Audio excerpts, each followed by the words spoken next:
how can that be? I thought you guys found her in a snowdrift right before the storm. Excuse me? Well, I heard her name go out over the radio when you guys found her. I don't remember using her name. Why are you flanking me? What are you talking about? Got us on 3 sides. Get your hand off that weapon. This is private property. Drop your knees right now. What the fuck you? It's Department of Energy lease on reservation land. Okay, hey, white boy, let's go. What are we doing? FBI! Hey, FBI! We're all working towards the same goal here, and I need you to back down. The movie is set in Wyoming, on snowy winter fields near Wind River Indian Reservation. A young woman is seen stumbling barefoot across the snowbound plains, crying and gasping for air. She crouches down in the freezing cold for just a moment to rest, but then she forces herself to keep moving. The scene cuts to the next day, with a pack of lambs being stalked by some hungry wolves. The shooter is a quiet man named Cory Lambert, who is camouflaged in the snow. He watches as the rest of the pack scatters away. Cory works for the Fish and Wildlife Department of the area, so it's his job to hunt predators as needed. After work, he visits his ex-wife's house to pick up their son for his share of custody time. Who was the victim today? Looks like it's gonna be me. His ex-wife, Wilma Crowheart, is Native American, and while they appear to be on good terms, there is a sense that both of them are overly protective of their son. So I gotta go to the res tomorrow. Take Casey by to see your folks. Something killed a yearling in the pasture behind their house. Yeah, that's where I'm going. Don't let Casey out of your sight on the res. You know what I mean. No. Their son, Casey, comes downstairs. Whoa. What's your BB gun pointed at right now? Sorry, Dad. Cory tells Wilma of his plan to drop the boy off at Wilma's parents' place inside the Wind River Reservation area. He's being tasked to track down a predator that killed some livestock just behind their property. Wilma warily reminds Cory to keep a careful eye out for their son specifically inside the reservation, hinting at a past trauma they share. They say goodbye as Wilma will be heading to a job interview out of town soon. At Cory's farm, he and Casey go to the barn to tend to the horses. Casey struggles a bit with feeding them, so Cory steps in to teach him how to handle the reins and to earn the animal's trust. Be gentle until he tells you not to be. Keep on going, keep on going. You show him who's boss. There you go. That's it, son. Look at that. All right, come on in. Let him smell you. Let him breathe you. Let him know you. He'll love you forever. That was pretty cowboy, huh? No, son. That was all a repo. Cory then drives Casey to the reservation. When they arrive, Casey sprints happily into his grandfather's arms before heading inside to greet his grandmother while the men have some small talk. So, police chief called you to hunt the lion, eh? Called me to hunt something. Dan wants to show Cory the spot where it killed his steer the other day. Their relationship looks comfortable despite being ex-in-laws. When they get to the dead steer, Cory looks at the tracks in the snow. He determines that it was a mountain lion mother teaching her 2 cubs how to hunt. She's teaching them on livestock. Mama just got her whole family killed. Cory is very skilled at analyzing tracks and reading the signs of nature as he makes a living out of it. Got gas in your sled? He decides to go deeper into the valley to find these lions. Suddenly, he finds a trail of footprints and blood on the snow. He stops the snowmobile and puts on his white coveralls. With his pistol in his hand, he starts to follow these tracks. It becomes clear that these are human tracks. The snow hasn't buried her trail yet, and the blood marks are still visible. The churned-up snow tells Cory that something struggled there. He follows the red streaks of blood until he sees a blue shape lying still against the white snow. He moves in with his weapon raised, just in case. When he gets close, he finds a dead body. It is the young woman from the beginning of the movie. She is barefoot, her feet are frostbitten, and she has a wound on her forehead. Her mouth is frozen in a mix of blood and ice. Cory immediately reports the crime to the reservation tribal police. The police chief, Ben Shoyo, tells him not to move the body until the FBI arrives. Cory is impatient because the heavy snowstorm will cover up the tracks, but Ben insists on waiting for the federal agents. Cory is already certain he knows who the body is. He tells Ben she's Natalie Hansen, but Ben won't make final assumptions. I know it looks like Natalie, It's that. Finally, a vehicle pulls up, but it's struggling to get through the snow and spot the crew waiting. Cory approaches the car to help them out. The FBI agent is a woman named Jane Banner. She is alone and completely unprepared for this harsh environment. She explains she was pulled in from Las Vegas, where she was in the middle of a weapons course because she was the closest officer they had. So do you want to show me the body? The body's 5 miles on snowmobile. I'm afraid you'd be dead by the time we got there. Cory leads her to the house so she can get proper gear for inspecting the scene. Dan's wife, Alice, lends Jane some warm clothes that belong to her granddaughter. They ain't a gift. You bring them back the minute you're done. Yeah, of course. When Jane steps out in the new clothes, Cory looks like he's seeing a ghost. He quickly recovers and tells his son he will be back in a few hours. Cory, Jane, and Ben use snowmobiles to get to the crime scene. When they arrive, the weather has cleared up a bit, but the men explain that the weather here fluctuates often and the storm will return. Jane examines the body. She sees blood on the crotch and suspects that there has been a rape. She thinks that the girl must live nearby but wasn't reported missing. She asks Cory about the nearest houses and buildings, and he mentions a crack house and a drilling rig. The idea of a snow party doesn't make sense to Jane because the victim was barefoot. Jane asks for Cory's opinion. He recreates Natalie's death by reading the footprints. The greater depth in the front of the prints shows she was running away. He says that breathing the sub-zero air caused her lungs to burst, something called a pulmonary hemorrhage. She was coughing up blood but kept running until her legs gave out and she died.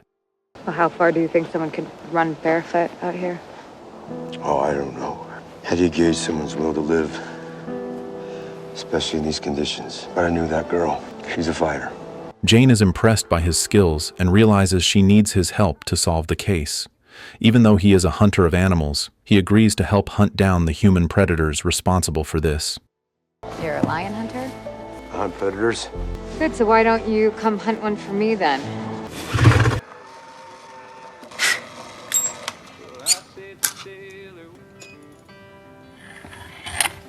Dad?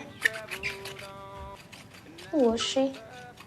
She was a girl, just lost her way in the snow, that's all. Did she die like Emily? She died from the cold. So she died like Emily. Later, they go to the medical examiner's office. The examiner confirms that Natalie died from pulmonary hemorrhage. He also confirms that she was sexually assaulted multiple times by an undetermined number of people. However, because the actual cause of death was the cold air and not a weapon or direct blow, the examiner cannot classify the death as a homicide. You're not listing this as a homicide?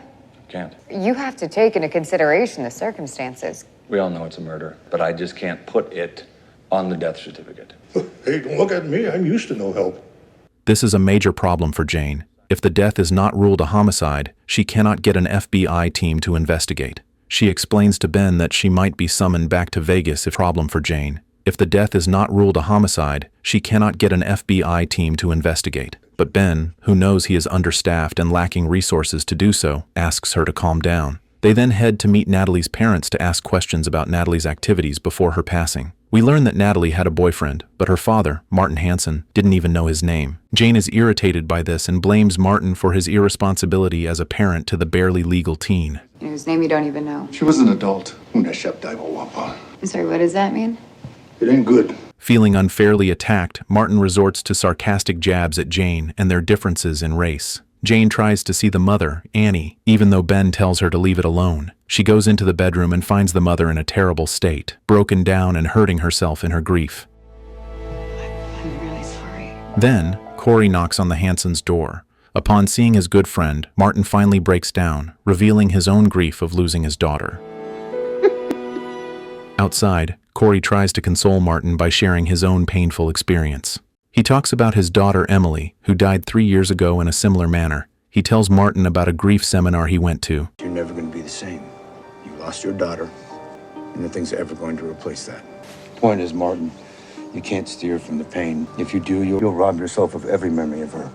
Martin listens to his friend's advice before also asking for revenge. He knows Cory is involved in the investigation, but Martin wants the killer dead. You find out who did this, I don't care who it is. You understand me? I understand. Get off my porch and go do it. Cory agrees, sharing the sentiment. Martin mentions that his older son Chip is now a drug addict who hangs out with the Littlefeather boys, whose house was nearest to the murder scene. Looking for leads, Cory, Jane, and Ben go to the Littlefeather house. Ben says there are 4 brothers and they are dangerous. Cory circles around the back while Jane and Ben knock on the front door. Shouldn't we just maybe wait for some backup? This is a land of you're on your own. Sam Littlefeather answers, clearly stoned. Who the fuck are you? Ben asks about his brother's whereabouts, and he mutters about his brothers being in prison.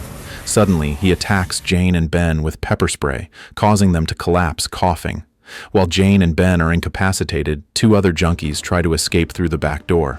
However, Cory is waiting for them. Inside the house, Jane fights through the pain and blurred vision.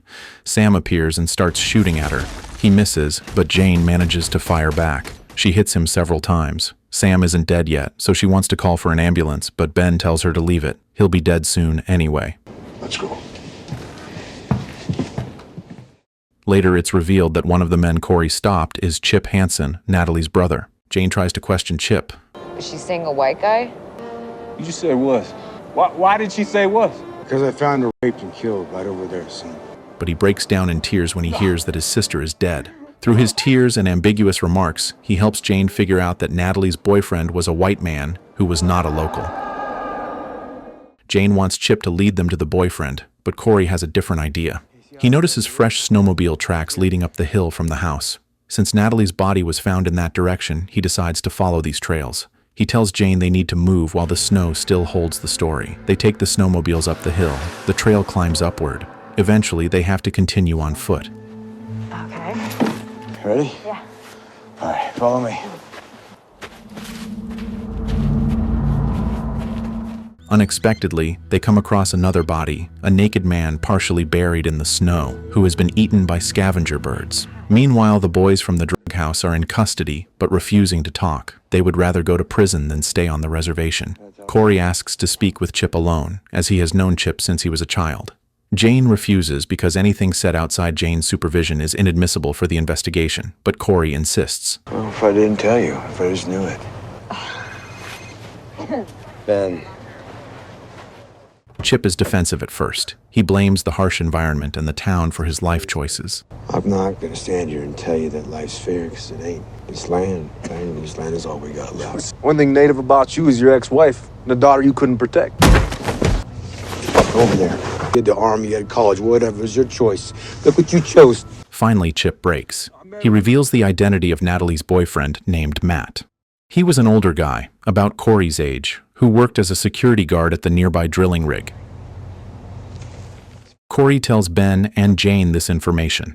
Ben wants Cory to go with them to the drill site the next day, but Cory says he'll be investigating in another area and leaves. He seems weary as he knocks on Wilma's door. She answers, but doesn't let him in. She says that trying to solve and avenge Natalie's death won't answer the questions left hanging about their own daughter's death. Good night, Cory. Later, Jane stops by Cory's house. She confirms that the dead body on the hill was indeed Matt Rayburn, Natalie's boyfriend. Am I fired now? Why don't you come inside? Hey. Milk and coffee or well water? Water's good. While she is there, she looks at pictures of Cory's daughter. This prompts Cory to tell her the full story of his past tragedy. His daughter, Emily, died 3 years ago. She was Natalie's best friend, both in high school. Cory and his wife went to stay at a hotel one night, leaving the kids at home. There was a party at their house that night, and some strangers came too. Then, Emily went missing. She was found later, dead, and mutilated by coyotes in the woods. Her death was so similar to Natalie's. This tragedy destroyed his marriage and motivated him to become a hunter, perhaps to hunt the animals that hurt her, or the men responsible. Stunned by the story, she goes to the bathroom to compose herself.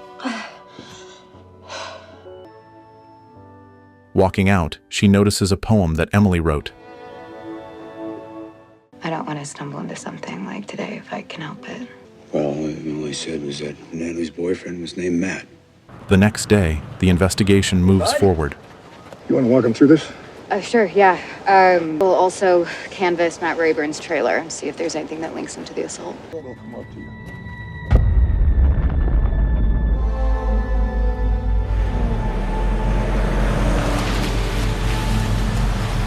Cory decides to return to the hill to investigate the tracks near where Matt's body was found. Meanwhile, Jane, Ben, and 4 other deputies go to the oil drilling camp to question the guards. At the camp, the head of security greets them. When they ask about Matt, the guards act innocent. They say Matt has been missing for a few days after a fight with his girlfriend. However, Jane is very observant. She notices that the guards have bruises on their faces. What happened to you two?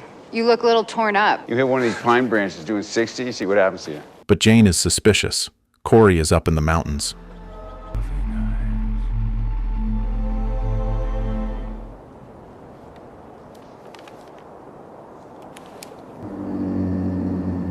In the line for you. He finds sled tracks that lead from the drilling site to where Matt's body was dumped.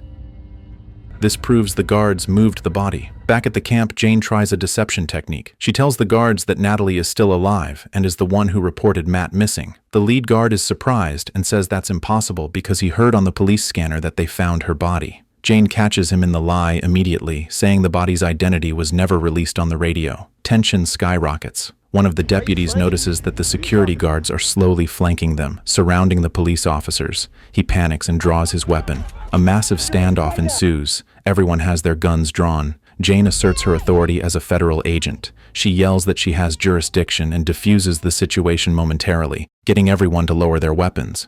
How's your weapon? One of you, step to my left. Let's go. Nobody behind me. Do you understand? Deputy, holster your weapon. You didn't see him. Take us to Matt's trailer. Does he bunk with anybody? Yeah, me. Ben, you copy? Ben, do you copy? She then goes to Matt's trailer and starts knocking on the door. Suddenly, the movie flashes back to the night of the crime. Matt opens the door to his shared trailer, and Natalie is there. They are both clearly in love. You know that? They lie in bed talking about their future.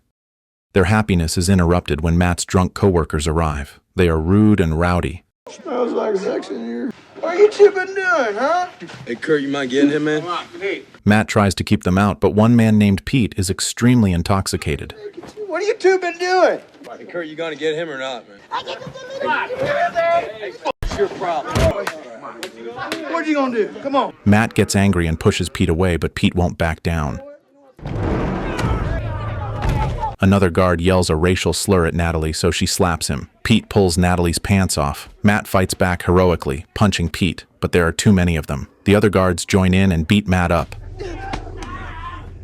They hit him in the head with something hard, and he passes out. Natalie tries to help, but she is overpowered. When Natalie wakes up, she is being assaulted by Pete. The other men are watching and waiting their turn.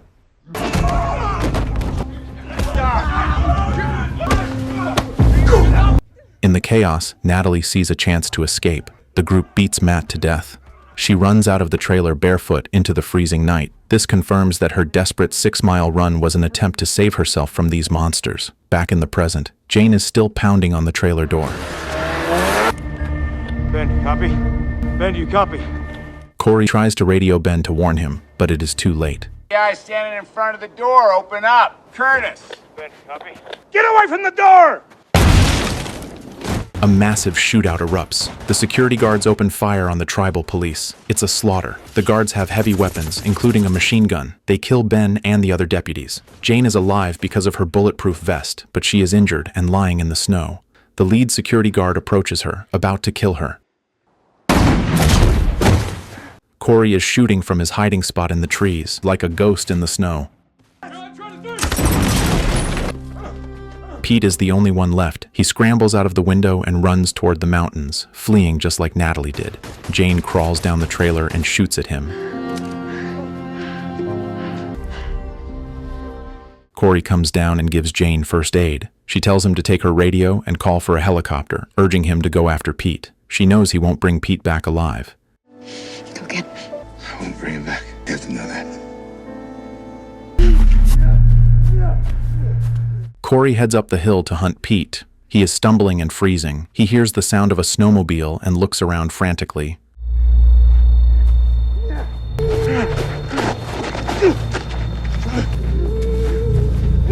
Cory appears and knocks him out with his rifle. When Pete wakes up, he is at the top of a mountain.